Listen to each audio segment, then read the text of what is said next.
Bogota leo dia when all below. Jordan in raining. Jordan raining or given special special live below. Below live broadcasting. Bogota Kamulu can nur ka major. Kanan welcome to all. You know, I mean, Kuba to Kulim. Rojaga Ligorin ilo paneling and air quality.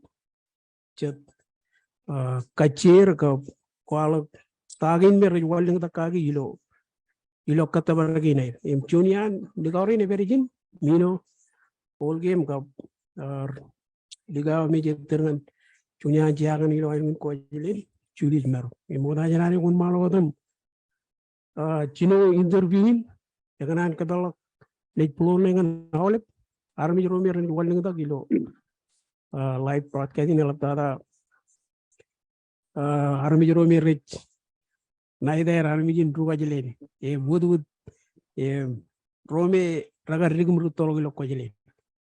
Like broadcasting the Yami, which is Joga Mudajanare, one Malok, one Malagum Leduk Chunal and another which Kamologi Livenaring low, Chodin in training. Mogada Igan for Kamolo Lugaurin, Ganen Marongar, Kiledo Tactile Media, way in Marongan. Karuto interview nilo Jordan Rainy Melwan with it broke and I remember let up opportunity in Maroon Bukuna Ibero. Have it.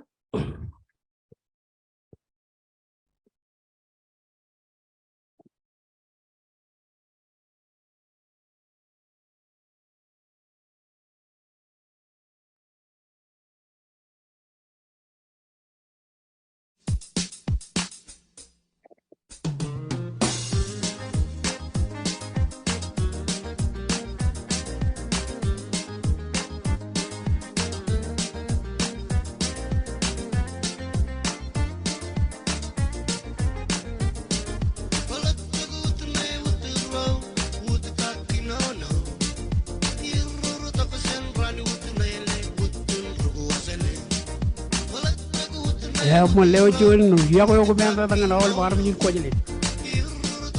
Elapta Ligarani Panel.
welcome to live broadcasting.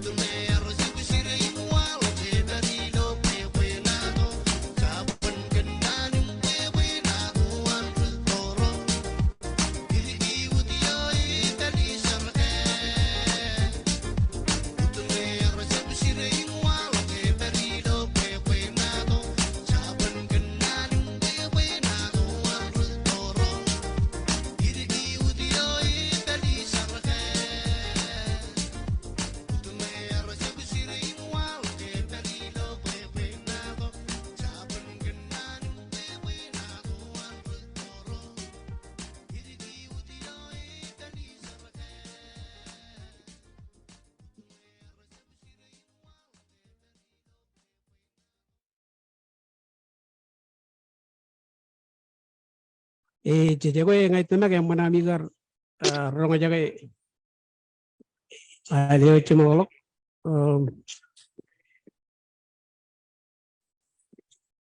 ya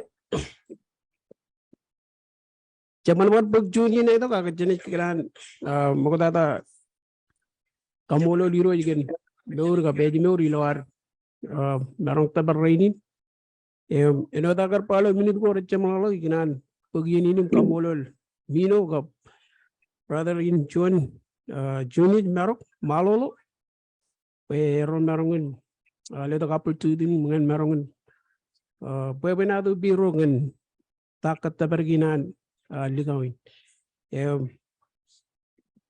first time ya ilo video olivin ngajilo ligawin ilo comment kan ilo kewan chalai ilo page kano jum cheno ba nga magai elengin kajilo comment ginan ligawin ngajilo ke chone me berran ilo kan kwalo melelgin me ngan ke jar me chamarumba ya gajur chamarumba rude jaga elengin ke jije gud jije gud wuye chogo me raja gud bojin wuyer waran marungin rut jenair kamani tago me rammanum rakar nganar kamani charwal pa dalapta da ilo government inan an majalan ini kadalangan ni pun wan mal ko tum introducing ngan ke jole bilo chodinin rainin penen ngani lel ko tangan mino ben pacir gi ngai mo ini lel ngan digawin ngai ora mi wi kacit ilo comment section joji mon mal ko ledo galap ta dangan kumar midin kwajalein or jijo kacit ko iji ba ngana ni lidongal digawin aga ledo bangai ora mi wi kacit ngal digawin ego choni ni namman ngana mi wi lido ben marunga wagi cheni magi this is live it's a pre video mini live actual live men go mini wrong is live all men right live apa mino ngai mo jwe cheni jelangan digaw na juan main main digaw me waling tagalo ilo live Malolo Mino. Wala mo la brother kena takter kegen platform in me war. To jangan kumaro lukun mo ngai chep campaign ngai jonim chabrot anga chapot kwajalein. Lukun will level bina wala ngay ngai din pare evaluation election. Elong ro rewa I don't care. Elong ro rewa pintar den put. Elong ro recep kanan put I'm register. Ngaji to ko ngan pangan ko mo ngaga reserva ni PM Junior reserva Rome mono no palantir ngan ci bang armi Rome rotola ga nay ngin majal peran meron podi armi Rome rakkar aga peran pokcer walinin kana der merongan island ko wari megar ta ga cettola ga nay ngin Marshall Island aga aini giyam pinjan nayam it counts peron nugum ijo chigum pureje wam perodo chen eban talangan chunchigun belelain ngan Rome kignore yen postal pelna yen pot November wigone chinon elikta nganam request ngan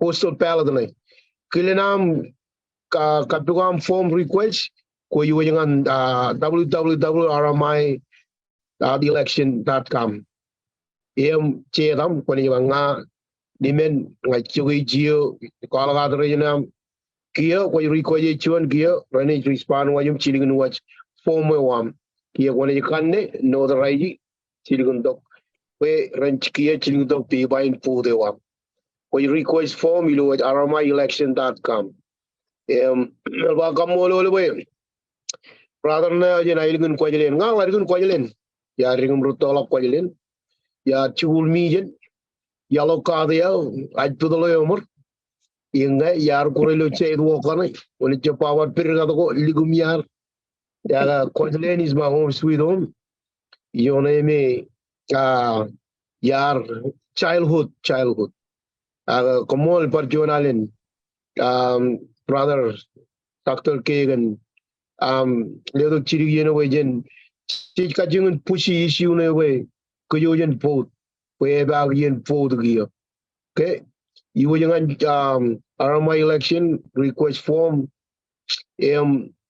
rani chiri watch post peladam simple as that okay ko le kala to aram jiro yo ko podi komol Dr. K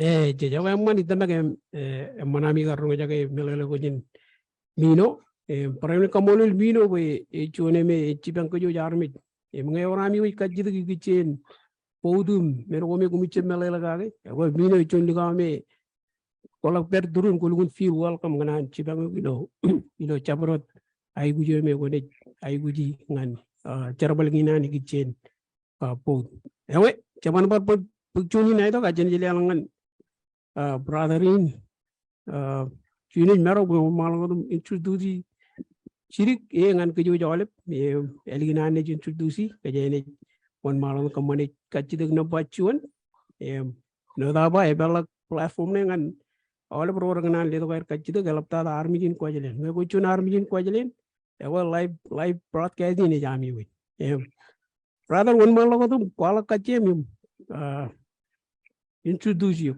como dada Malaman umol na brother channel Mino. Jadi ini cuma kata Mino tu anikaran yang kalau kata. Kadai Junios Malolo Marok. Najab tanah ke Junios alabro cuma do kwajalein. Yang ngaji tu je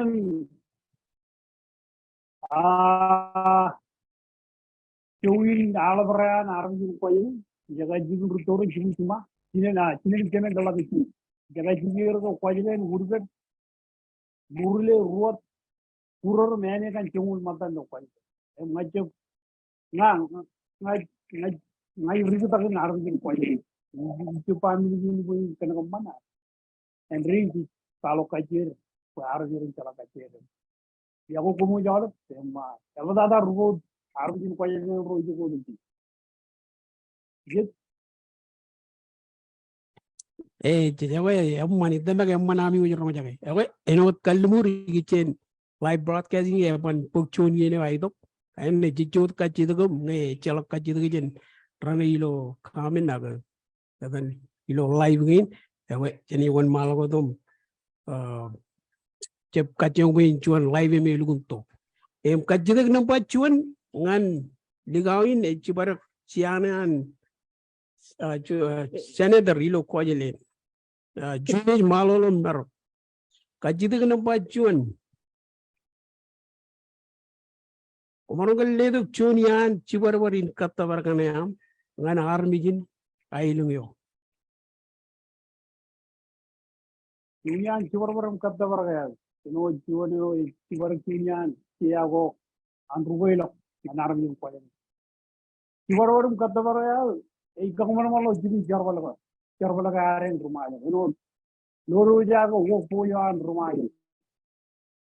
Orang ni aku jarbala ni rumah aja. Jadi kamu kau ni lale jarbala karu ilo majo rain ilo government majo local government ko private organization ko pejini ko andruan me jido. Oni lale kanyang pero de la dana.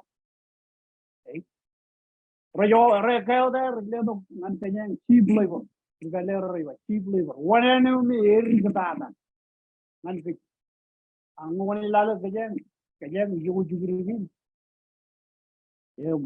matan cibaram kata barwaren alga nan kagono molo jugin jarwada garen kamani elu naku tu go me rani celeb jugin jarwada garen kan kaman wani lolo jaga armin mal aitama wul matan dunian wul go ulina armin maya lamagin mal romagin jarwada raja won mal ejalo promo je ejalo labalo ejalo kay penwet tagi mening intention plan 401 ke ejalo mening em matan cibaram kata barwa kalau ga lolo jaga kagono molo jugin jarwada an armin mal eno tu puja aren mal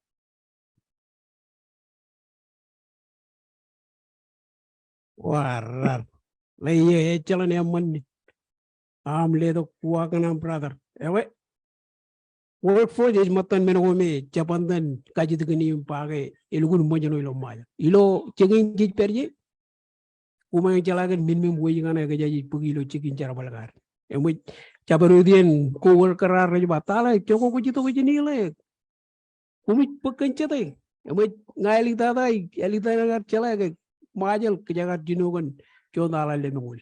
Ewe chala ba jol lemengul ganir. Eno di lugun image air lugun pulang mejono kami chala ke majal ke chon lal jiri funding kan jiri jitongan majal ala bay lap chena kan aga eta ke echem narungun walling ta kayatan wanen rijar barran ujime raj pello workforce nan majal ala nim kumol brother we elugun amman wagin mitamak we no dampa chunian cibarbarim katabarwam ganam kamman we ne amman workforce nan majal imelba erre ilo waginam eleng rumaja idongan majal ngan iligin majal kan re tugot opportunity go me ralla bala nganen marongin monono ilo enno binan arbi monono nge minimum wage kan recce walling ta gajen jongana kan me kaje amini ilo tere Mino eurata ko nan input ilo waginan dugo elman emman wagin jon wagin gun emmanar rongo jaga ilgun make sense mol minin boy do are kaje kiye itama ga imjani yungula miro ye aga jeng la ko rongen wonen kan ri pukchi lo majal right it doesn't make any sense Right. who's going to do the change Right. Mino Time for Bolkeim change. Kwajalein. Ilmu nali karwe. Ewer chilu meno wuni na romaya la magutin mayo. Kwaj tamakayal. Chuan takado raw education chilu charwal. Kana charwal it bring bread to the family. Charwal go dugaro rich. Kacheng chono der merong charwal go en. Family an jib kolim kainigi. Aga yala chala opportunity ngan kaje. Yawai matan meno go in me. Elgun good point. Yala kala elgun bar. Aur go elgun Kay maram pa kay matan meno go uninan. Aramiin mayal pare na magchin mayal na charwal. Aki romi rachin maro magchin mayal. Eni kajigan. Yawai. Kiwa leader ranare rani chala. Rani chala. Kuluna mall brother kan chunyan. Kata barangana yamak. Eno da pa kay. Ngay rongo ja kayo cholarin kwajalein. Ngay ganan ba ilang wal. Eno mall. Iya ilang million chen or you jangan chala. Chip chala chala jijilui. Eno panini lang emal kita. Kalau lale chen kan funding kan you jangan ibaile. Emang air cerwal. Ilang go da ko romor mo ko funding kan you jangan kwajalein. Well brother. never kwajalein radi to yo wala kilo 2018 kibu million dara of funding arremo lo kwajalein ngoni lale ibane no le jalo ga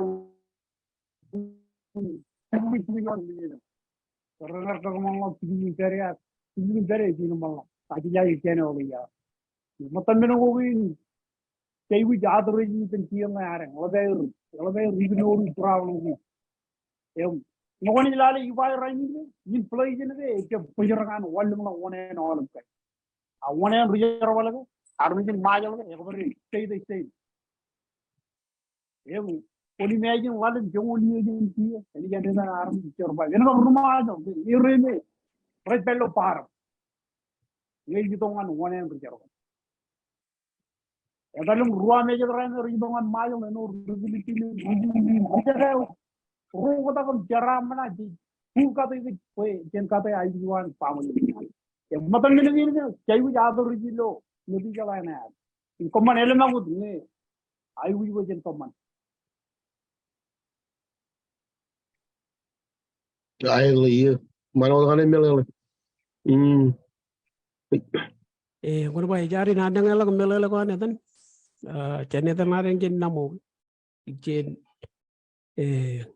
mol mini ne chon issue me elama la ngan kian majal baran ka jingun lukur lam kage workforce name rijar barna ne perilo majal elaba deserve more than 150 of a jabarod minimum wage me rajadan raj nur kage kia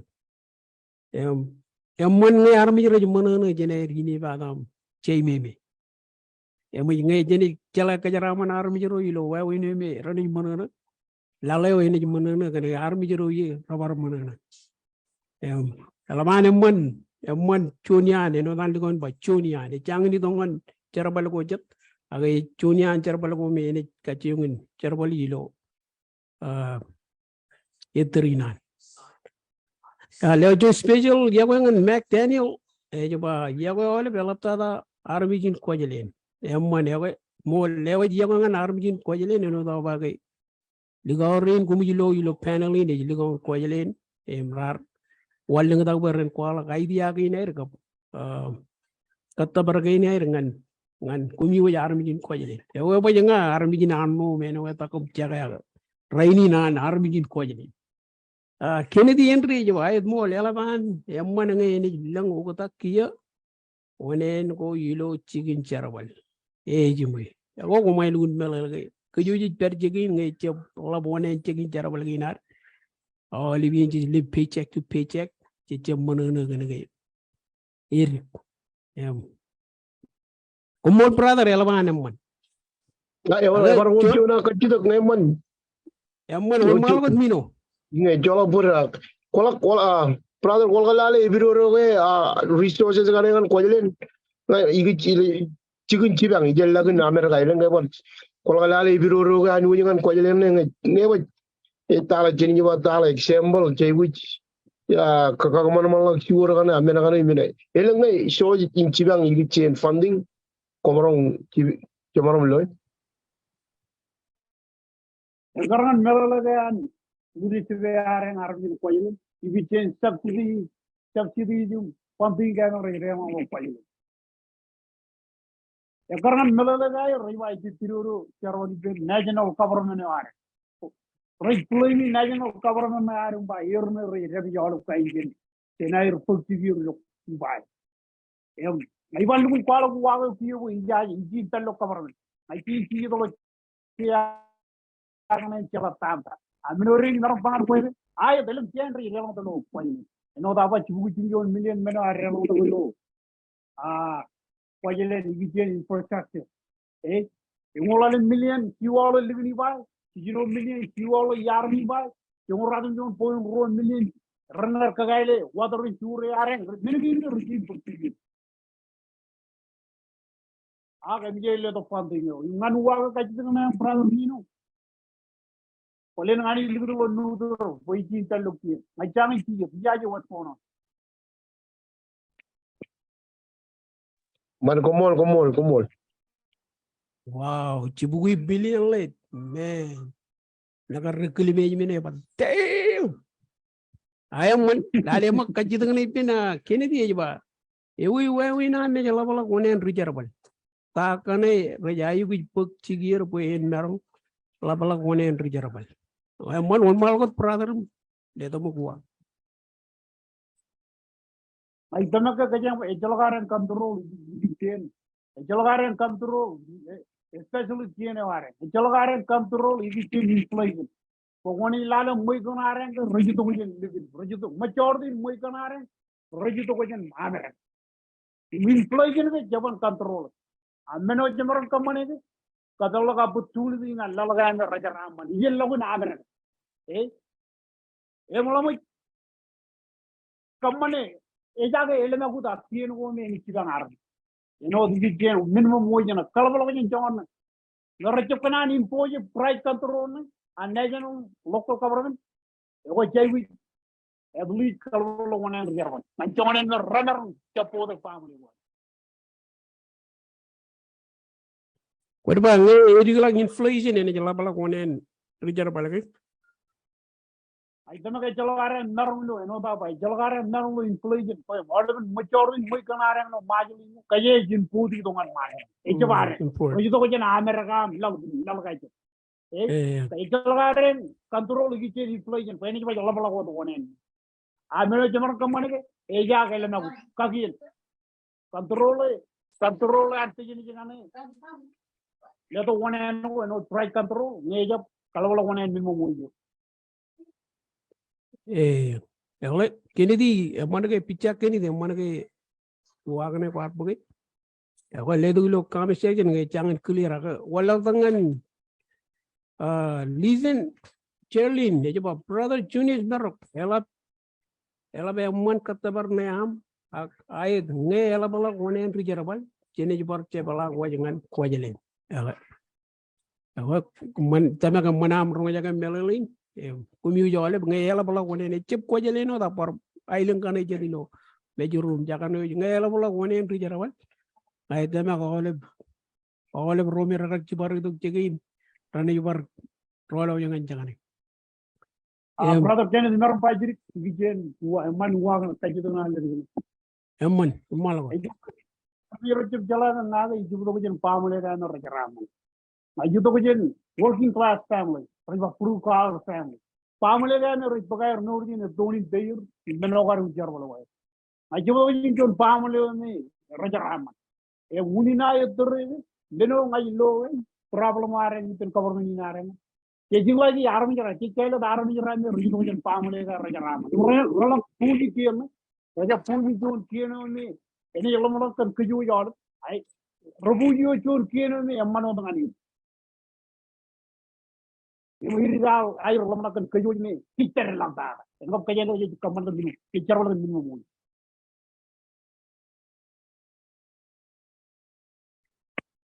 I the man. Mino or time in putting an Kajida Kanara to Jigir. Lars. Ngale kwajalein, ngay tongan kwajalein ini kuigan kwajalein. Ay jeb kaya one pagchiana, ay jeb kaya one lidi kajeng. Aga as long as kwajalein develop gen eligana rembag. Ranagin technology jijiloilo Facebook, jijiloilo social media ho aramiro pija. Instant we see it right away. Chebenon moda rat pigi in chiligunto. Pajinga mereka iloi ilo pija ewan kabro mumut tiono me ewan kuigan ailingun kwajalein aram yoro boy bolo nugu yana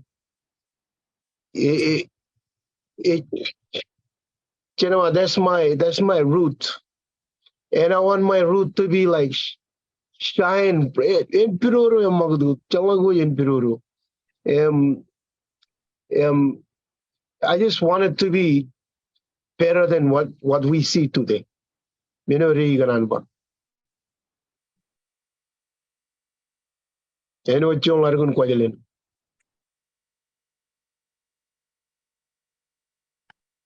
Jaman.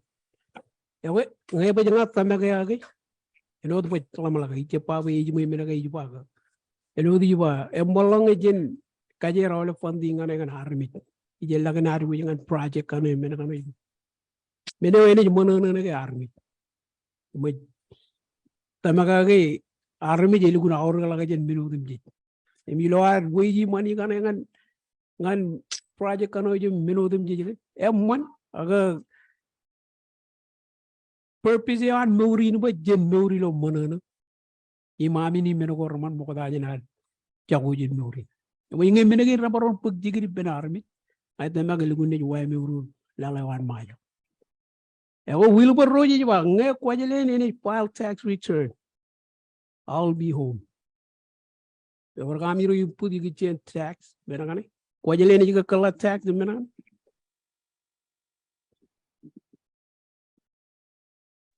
brother Junios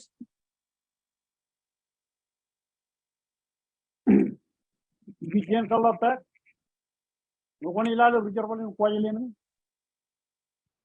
Majority general funding ni kita bicara kwajalein. General tak keliru mana walau yang bicara paling kwajalein Allah kan kwajalein. Ilang jab private company yar jarwal yon ibai kaya recep kalau tak. Tiada elun kali kalau kan jarwal. Ilang company recep kalau tak. Mungkin kita jadi yar recep lo. Isun koi lakukan elat kan arwin maju. Jadi man ilar rumutin arwin ramai recep kalau kan company dia kan rutor ramai ar. Perikut tu lekun tinggi. Iya kwajalein ngai ibai ni file income tax la euro lang ani ibai. In file income tax. kaya iba yan jamun oh ini rolo wajib kan Ayat karaim ajuri ni ro ni ba endrin Ah, karani ben korgran. Karani ben lana. ago giyo lampa kaya ba inu chuang largin meje agar rigum rutolo gilo ibai ek ko jaja ewe ta am katabar kani am junit ewe junian katabar ko ligonar kono ka workforce ngan lambak di jena ko beri workforce e wana dan tujar walin kwajalein poyang labala ko nir nge they were walk gilangun walking dengan brother ini mekanan war 1 mile whatever 1 mile ange orang kajidak directly me kujelo ko kombarong adare je brother kena balik isuni dong. lolam amani ijuwaga lambekan junian katabargami e kajita katabargami ijuwaga ijuwar replay waga wami lo junian katabargana ke work for jo ilo maja la je gujalo bala ko ne rijaraba marga bagal lambek Kennedy Henry aja majal emarong ke erum chun state yumin Amerika imung emarong ta nana kapta yamani wan elang emarong erum chun state inu dawai ewe yang na ole bin wa ko kana jene bunga ko ne lale awai ge imjana Amerika tom overrule all of kind elang ria wai marong ko raja ko ilo state of awai Meningin meron wal ko laway ngoko le jilali history e jalo budak rene bar walangan mayal eleng alabe biro jum rene ji over ruli ko amera ko may jala amera nge kanan min ya kana joni men eni ka jido ko ido ko maro ngena ange ora mi ru waga nyane yo war malo Ay, ko yumo le ko lale gar kuiner lilio kolani. Yala jab kanan sayni treaty or galuji. Ina so is when trade for you.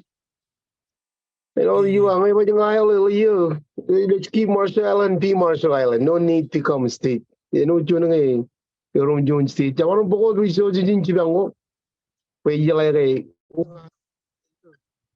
ay aga jubro juma billion e molge jabu jinigi e molge cheblu kun poyanga jongon tabijana iba e poy 0.1 billion ngan kajara mando gir mayam yala buni we jene war kamol gan joni ay yala ge recce berre gan jongon ngin ri pug jigiri ilo keni nar rijera barro yon kwajalein reja ay wi file income tax e no da america we itama kwajalein e peribir what ilo workforce US workforce anyway mene ko marka no ka gane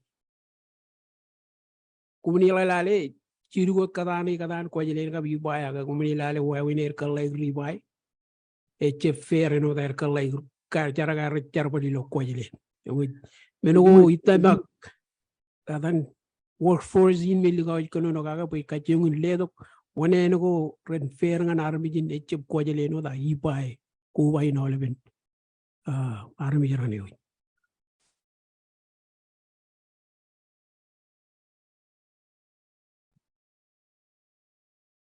emman ngambek ya ko kajeni wala ta ko kajideg na barro kajideg na jaba tayo komerong pogodok ngan kagajolok leadership ne an army jin kwajalein emman ngam bagi brother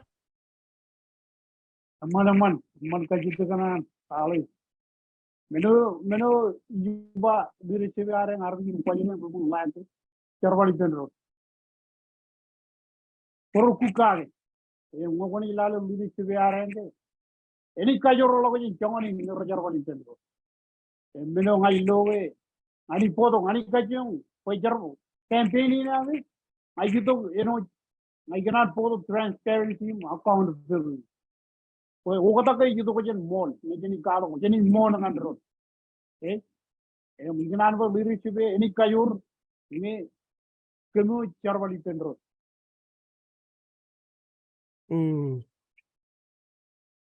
ya man Mino Oye, mano de kainu wa.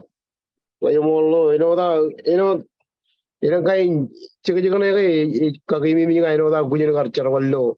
Charwallo ko ralla chon leader. Ngayon lang nga po yung ngayon kaini ako jala lukun mall. Ko jala siniya yung executive chef Putin Ben. Imarong bugtay talaga. Ako jala nga arjo my people chala ko jam tay talaga. Kulen yang ane ba kanya ngani lagi ben jarbar mata yala chuano kajur cibi na ne lukun kagay mi ja gujen tele jarbar chonya jarbar ko yung karali dong ro jarbar yang repair human control wa chuan meno me elang aram maram kemje ji ga ya ko without them the people are you're nobody. Charwalim Karajaran Penron, Nan Rebelle, united we stand, divided we fall. Come on, Melalam. Come on. Chumaran Quajalele, Ilgunamon Melalam. Come on. Mino wa jaban kajidegini nani ni pendron ko ya lebem chala tay ni pendron rajala kajurin charwali ni pendron ibendron e jonian belele gap nano re jawru tada ilo chabaro charbalin kurup charbalin family relationship church charbalewam all of chicken ajiro nijim all of family nge chalagi pendron e wo mo jala ta resolve kane pomu jilo resolve kane ilo kajojo chicken kejoji lagi elangan family ralaje bi pendron elang men rubu all men rejip cicit kan celak cerbali ni pendron komol brother kan wakina ngai temak elang men ko komarong kabari ela balo jen jongoni no temak army rani kanan celak kacim ilo air celak kan itrina mi ngai gumkanan ke bak brother ini kalau labal melelo ko ben e warjonalen Junios Malolo Marok Junian ritero ilo ailingin kwajalein ngan cianan senator dar ba cemal lugun bug Junior ne aidok ko ya waginar rojono la jendron aga jarganano hanare kajjide ginal lugoin ga mino nge cemarong walling dagam kwala kajjin lugoin ngan komiyo armi mayal albatara armi kwajalein brother jenga mage lewa charaman ilo idrina doctor ke media echelak rude jipen echelak sai dipen ngai sai dipen ole chabaro de mununin walling dagam kajarbal platform in is welcome Eworge nan kokonan pa nganar bijin kwajalein. Oda janar korolo gilo ilo chodin raini ngeligin jenigi wala dangan Mino kajamolok cicu kaji dengan Mino ilo live broadcasting.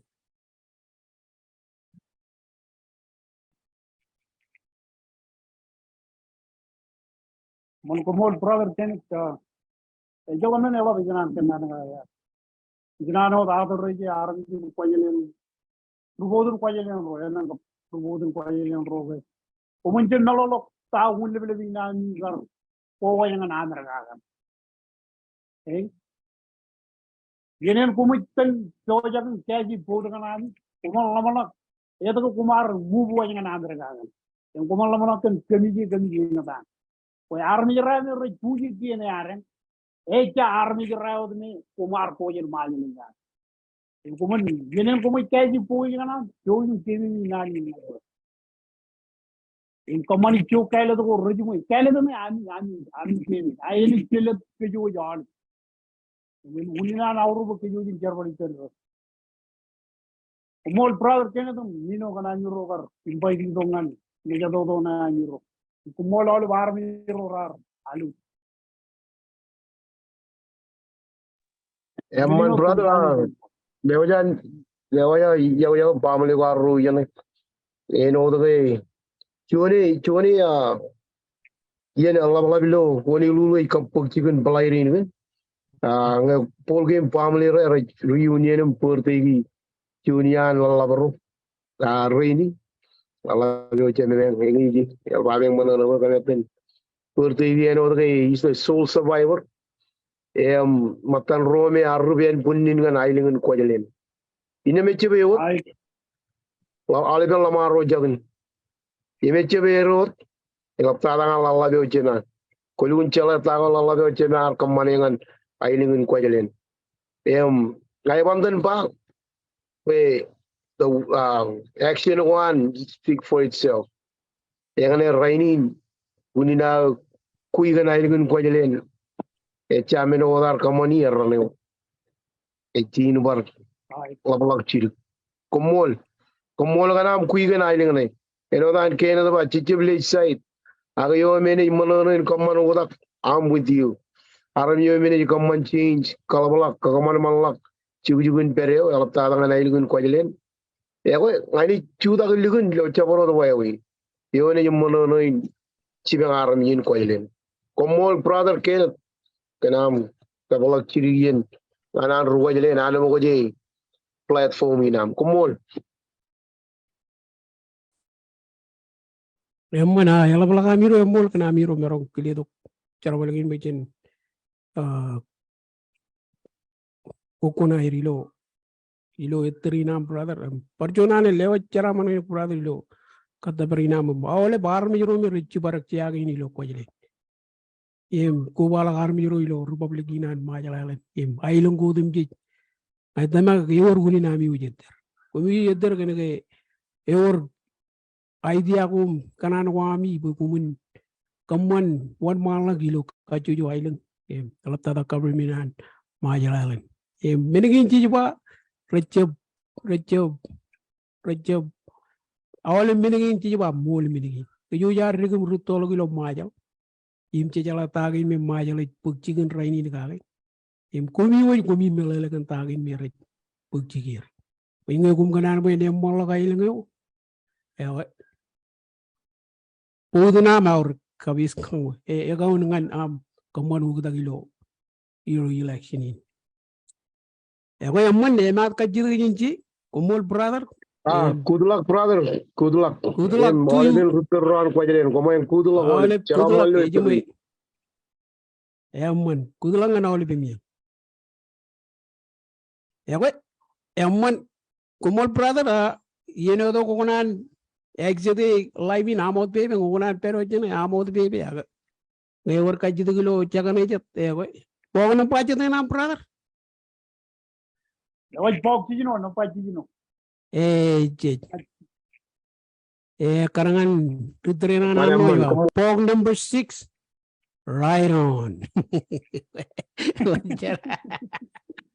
Ako ni Ramon, umol, bro, Pemol dalam berada jalaman kan yuk. umol.